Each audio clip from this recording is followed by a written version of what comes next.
Hey, what's going on? It's Brad here from gigapress.net, and this video is part of the WordPress Masterclass, which is my full-length video course for WordPress beginners. If you find it helpful and you want to sign up for the full course, you can do so by clicking the link in the description below. In order to comply with national and international privacy laws, many websites will need to create and publish a privacy policy. WordPress has a great feature that makes it really easy to create a privacy policy if you don't have one already.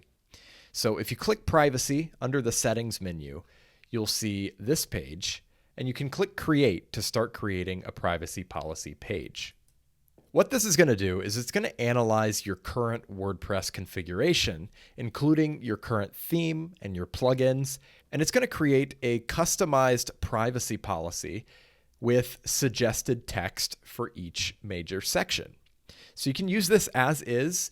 It's recommended that you do read through it and make any necessary modifications.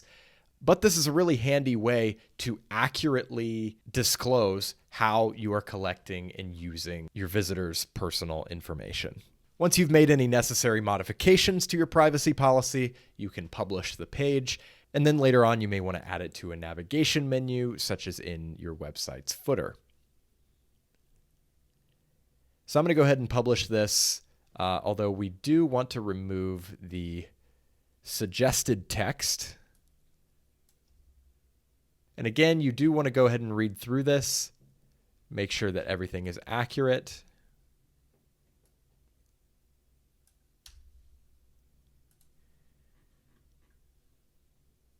And we'll go ahead and publish.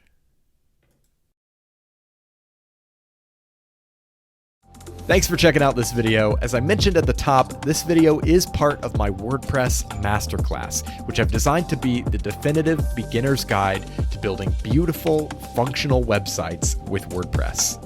It's a comprehensive step-by-step course, and the goal is to get you to a level of proficiency where you feel comfortable building pretty much any type of website, from a simple blog to a complex e-commerce store, all without writing a single line of code.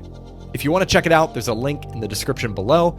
Otherwise, thanks again for watching, and stay tuned for more WordPress content.